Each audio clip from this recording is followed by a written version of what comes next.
저는 오늘 이 부활절 아침에 오늘 읽은 마가복음 16장 1절로 11절 말씀을 통해서 예수 부활의 첫 증인이라는 제목으로 하나님의 말씀을 함께 나누어 보겠습니다. 부활하신 예수님이 여러분의 마음속에 항상 살아계시기를 축원합니다. 여러분의 가족 가운데 부활하신 예수님이 항상 함께 하시기를 축원합니다.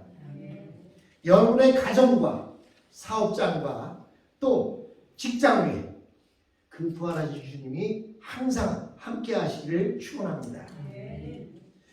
여러분, 제가 목회를 하다 보면 특히 미국에서는 뭐 그런 일이 별로 없는데 한국에서 누구를 전도를 나간다든지 또는 누가 어떤 사람을 소개할 때 소개를 받으면 이렇게 소개합니다.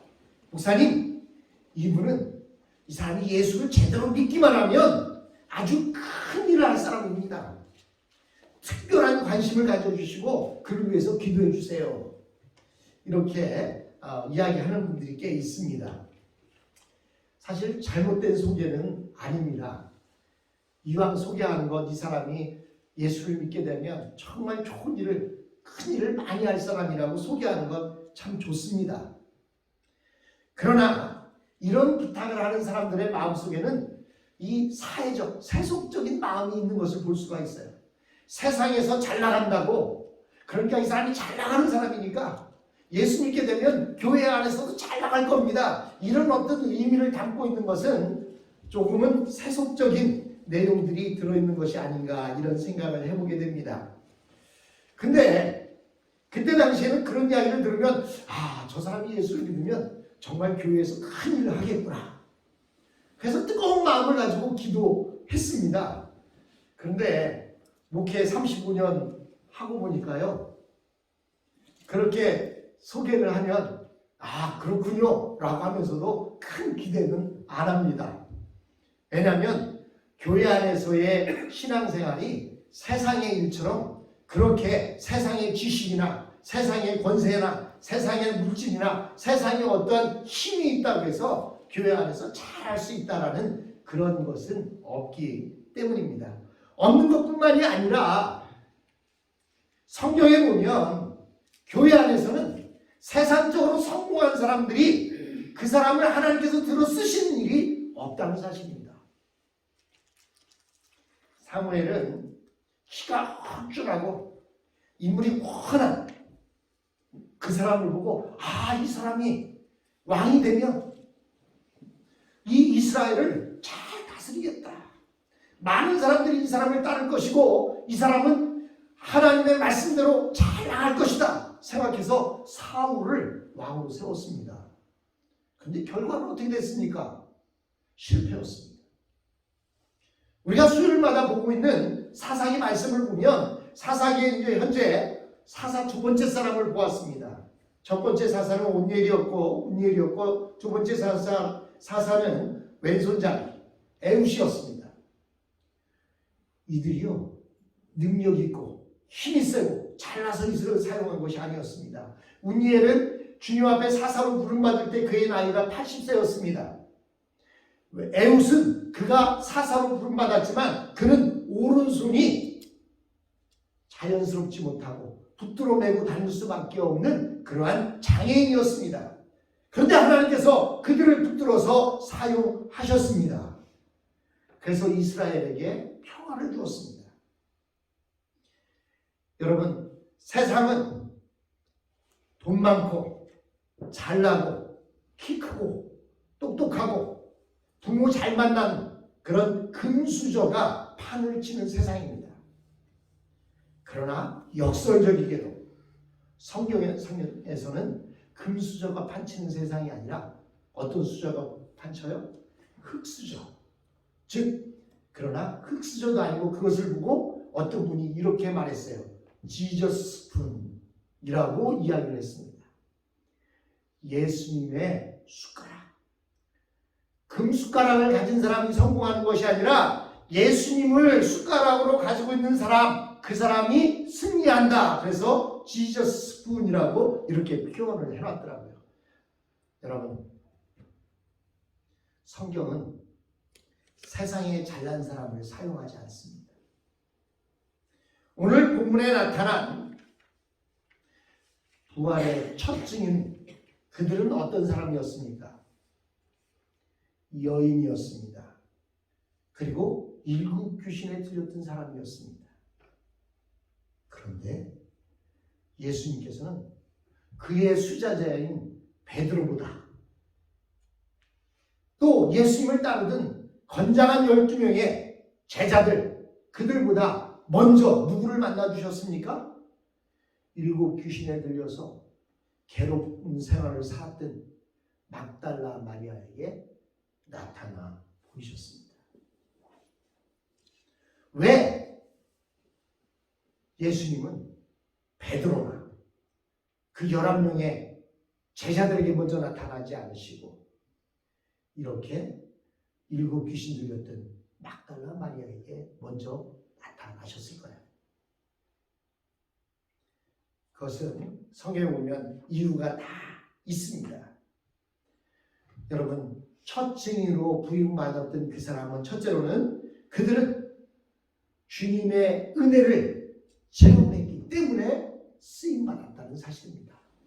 주님의 은혜를 체험한 사람만이 예수님을 만날 수가 있습니다.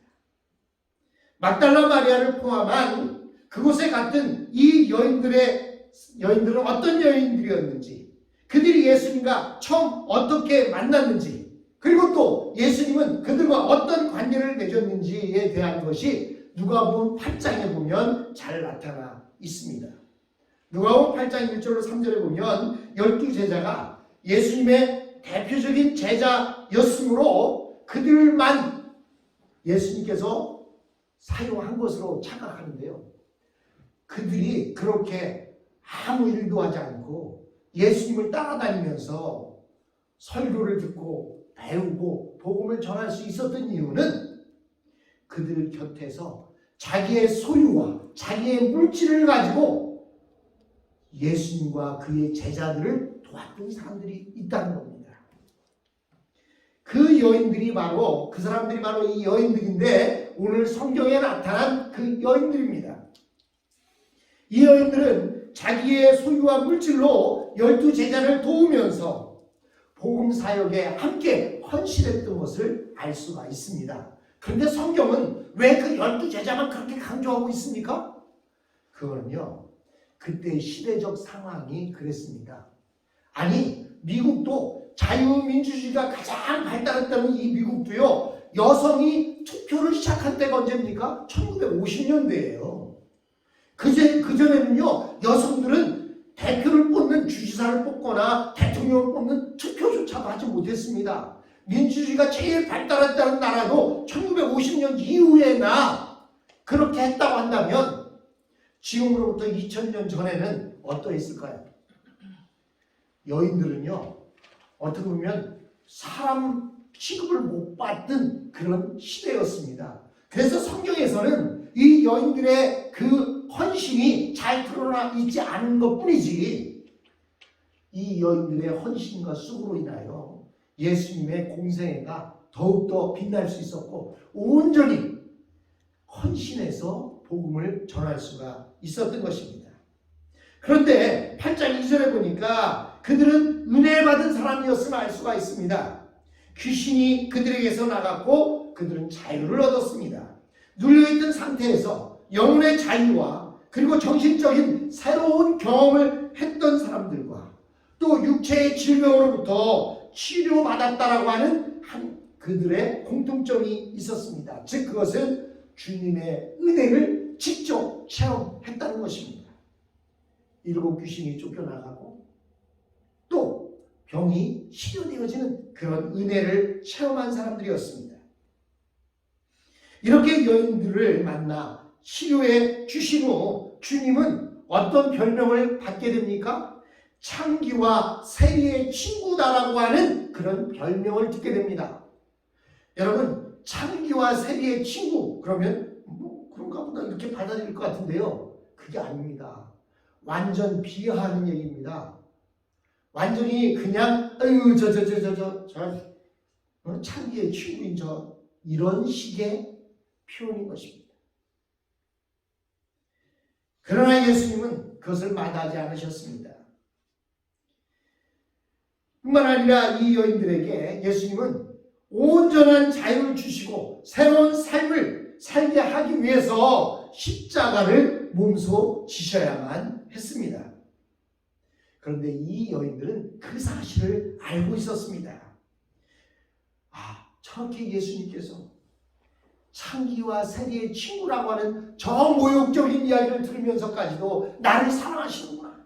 뿐만 아니라 나를 위해서 십자가에 달려 죽기까지 사랑하시는구나 라고 하는 사실을 그들은 알았기 때문에 그들은 십자가에까지 예수님을 쫓아 나섰습니다.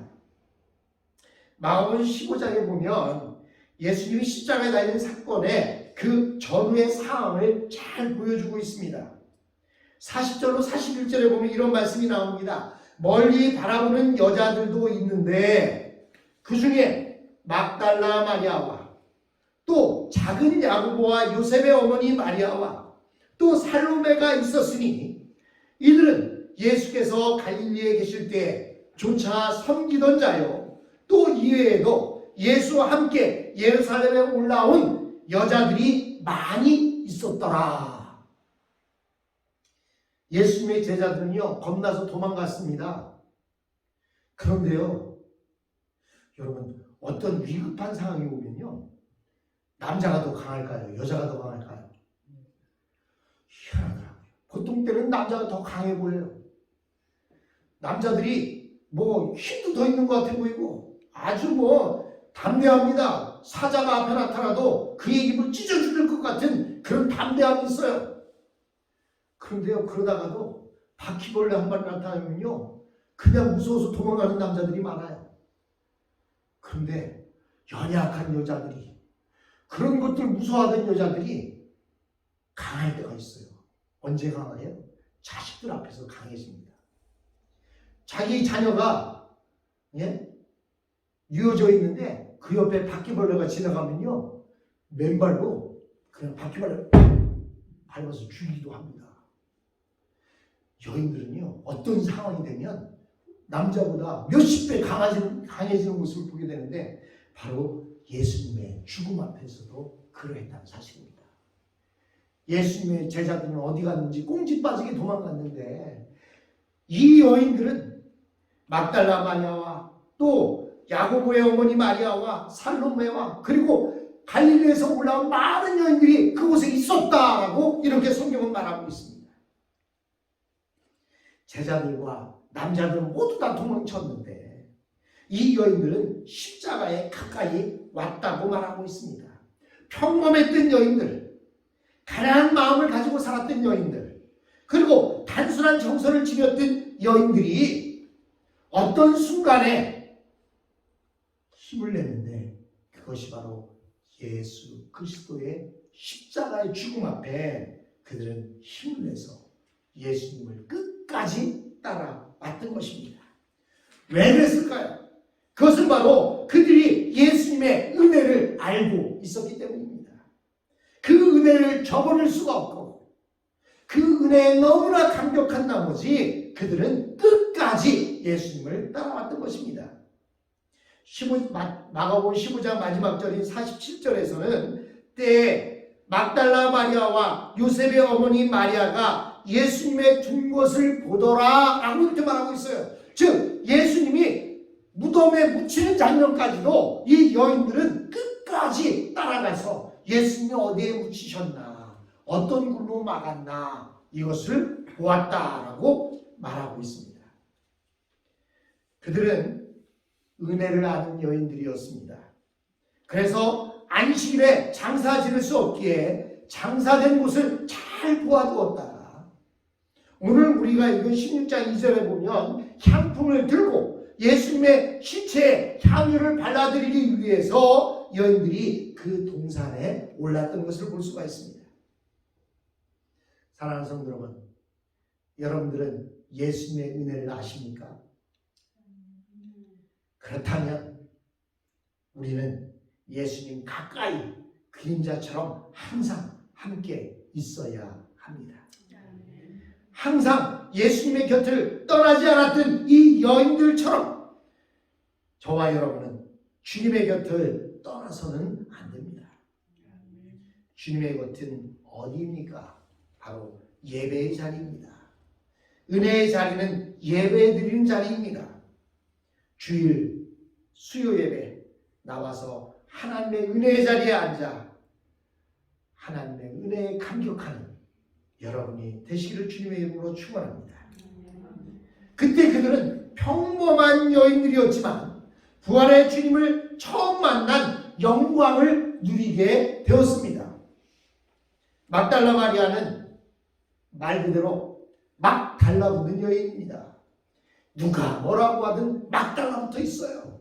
그래서 막달라 마리아입니다. 예수님이 십자가에 달리시던 무덤에 묻히시던 무덤이 비어있든 막 달라붙어 있어요. 누가? 막달라 마리아. 여기에 있는 저와 여러분이 막 달라붙는 송준영, 막 달라붙는 여러분이 되시기를 주님의 이름으로 축원합니다. 막 달라붙는 이 마리아처럼 예수님께 달라붙어 있는 우리가 되어야 할 줄로 믿습니다. 두 번째로 그들은 예수님의 은혜를 체험했을 뿐만 아니라 예수님의 부활을 믿었기 때문에 쓰임 받았습니다. 그러나 이 여인들도 처음부터 이러한 부활이 있다는 것을 기대한 것은 아니었습니다. 부활이 있다는 것을 기대했다면 부활의 주님을 만나러 가야지요. 왜 향품을 사들고 가겠습니까? 그냥 단순한 충성심과 단순한 애정, 나에게 이렇게 은혜를 주신 그 예수님이 돌아가셨는데 내가 어떻게 무엇인가를 더 해야 되는데 무엇을 할 수 있을까? 그 애정으로 시체의 향유를 발라드리고자 올라갔던 것입니다.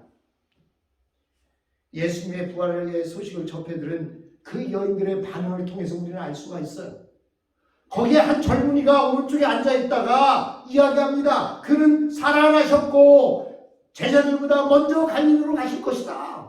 그 이야기를 들었을 때 만약 이들이 부활을 믿었다고 한다면 기뻐서 박수치며 좋아해야죠. 근데 그들의 얼굴이 사색이 되었다고 표현하고 있습니다. 얼마나 두려웠는지, 예수님 부활했다는 소식을 듣고 얼마나 두려워 떨었는지 그냥 집에 들어가서 벌벌 떨면서 누구에게도 그 이야기를 말하지 못했습니다.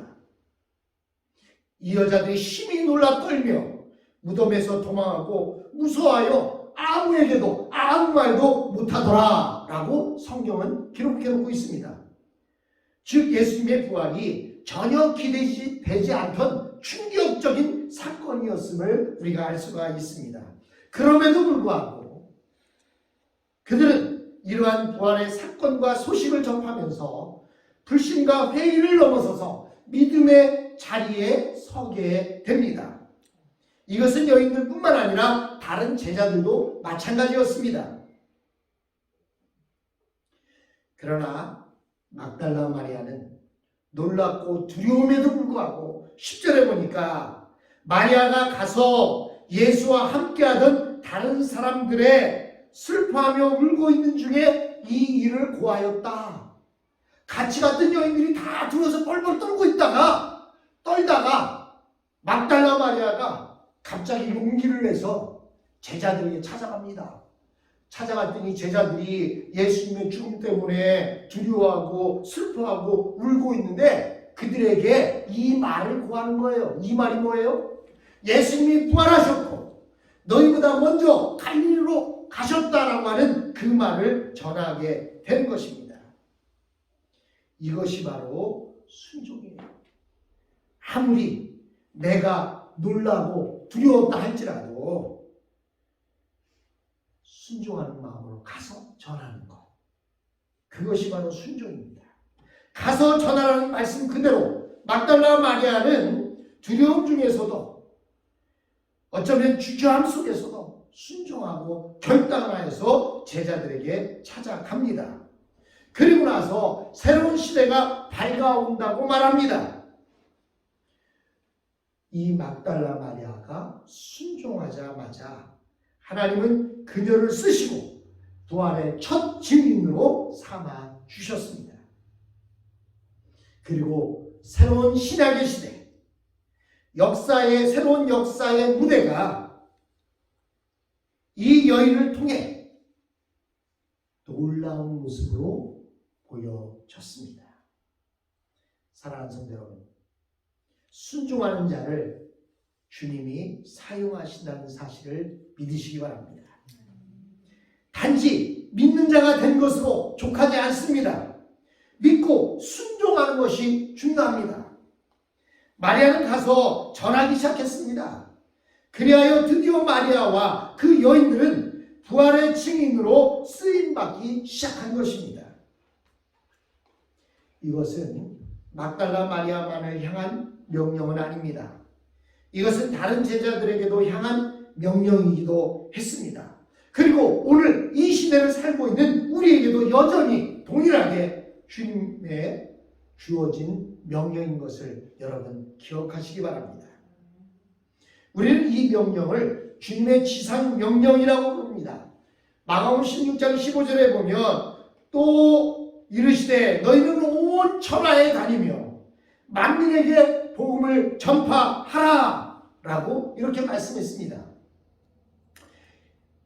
이것을 원문의 내용으로 번역하면 이렇게 됩니다. 내가 가는 모든 곳은 어디나 복음을 전해야 할 장소이다. 그리고 내가 만나는 모든 사람에게 복음을 전하여라. 이 뜻입니다. 사랑하는 성도 여러분, 우리가 만나는 모든 사람들은 복음을 전해야 할 대상입니다. 우리가 가는 모든 곳은 복음을 전해야 할 곳입니다. 여러분, 이 말씀은 특별한 이유도 없이 주님을 시험해보라는 뜻이 아닙니다. 17절로 18절에 보면 이런 말씀이 나와요. 믿는 자들에게는 이런 표적이 따르니 곧 저희가 내 이름으로 귀신을 쫓아내며 새 방언을 말하며 뱀을 집으며 무슨 독을 마실지라도 해를 받지 아니하며 병든 사람에게 손을 얹은 즉 나으리라 하시더라. 복음을 전하는 자들에게는 이런 능력이 나타난다고 말씀하십니다. 이 말씀은 특별한 이유 없이 주님을 시험해보라는 그런 뜻이 아닙니다. 참으로 주님의 말씀에 순종하고 나가는 자들에게는 그 말씀이 실현되도록 하시겠다라고 하는 주님의 약속입니다. 여러분, 그래서 그런지는 몰라도요, 선교지에 가보면 참 많은 기적과 이적이 나타납니다. 이렇게 우리가 사는 이 사회 속에서는 그런 기적과 이적이 별로 없어요. 왜냐하면 워낙 의술도 발달했고 사회가 발달하다 보니까 주님의 이적과 기적이 없이도 다 치료되어지고 병원 가면 낫고 뭐 이럽니다. 그런데 선교지 오지에 가보면 의사도 없지요. 또 뭐 병을 치료할 약도 없지 않습니까? 그런데 그런 곳에서 복음을 전할 때에 안진병이가 일어나고 소경이 눈을 뜨고 하는 그런 기적들이 나타납니다. 그 이유가 뭐예요? 복음을 들고 나가는 자들에게는 하나님께서 이런 능력을 주시겠다고 말씀하셨기 때문입니다. 여러분, 실제로 이런 일이 어떻게 일어나는지를 마지막 절에서 우리는 볼 수가 있어요. 20절입니다. 제자들이 나가 두루 전파할세 주께서 함께 역사하사 그 따르는 표적으로 말씀을 확실히 증거하시니라. 표적으로 말씀을 증거했다. 즉 제자들이 이제 부활의 주님을 믿고 복음을 들고 나갔더니 복음을 전할 때마다 예수님이 행한 것과 같은 그러한 표적들이 나타났다는 것입니다. 말씀에 순종할 때 이러한 놀라운 일들이 나타납니다. 그러므로 사랑하는 성도 여러분, 이것이 제자들에게만 나타난 일이 아니에요. 이렇게 따르는 막달라 마리아나 여인들에게만 나타난 일이 아니라 오늘을 살아가고 있는 우리들, 예수 그리스도를 믿고 순종하는 우리들에게도 이런 역사가 나타날 줄로 믿습니다. 뿐만 아니라 이러한 주님의 놀라운 축복이 여러분의 삶 속에 나타날 줄로 믿습니다. 여러분의 가정과 여러분의 자녀들 속에 나타날 줄로 믿습니다. 여러분이 가는 곳곳마다 복의 근원이 되셔서 여러분이 다니는 직장이 복되고 여러분이 하는 사업이 복되고 여러분이 머무는 자리마다 복되어서 여러분으로 말미암아 복의 근원이 된다는 게 뭐예요? 그곳에서 물이 터져 넘쳐서 많은 사람들에게 먹고 마실 수 있게 해주시겠다는 겁니다. 그러므로 여러분이 가는 곳마다 그런 것을 여러분들이 느낄 거예요. 아니 오늘 가게에 갔더니 갑자기 썰렁하다가 여러분이 뭔가 좀 살라고 그 있다 보니까 사람들이 한 사람 두 사람 몰려든지 그 가게 사람들이 많네. 주인이 아니 손님 오신 뒤로 이렇게 손님들이 많아졌네요. 아마 여러분들 그런 경험이 있을 거예요. 왜 그렇습니까? 여러분이 바로 복의 근원이기 때문에 그렇습니다. 사랑하는 성도 여러분, 저와 여러분이 이렇게 복의 근원이 되시고 여러분이 가는 곳마다 잘 되는 하나님의 놀라운 축복이 여러분 가운데 나타나실 거예요. 주님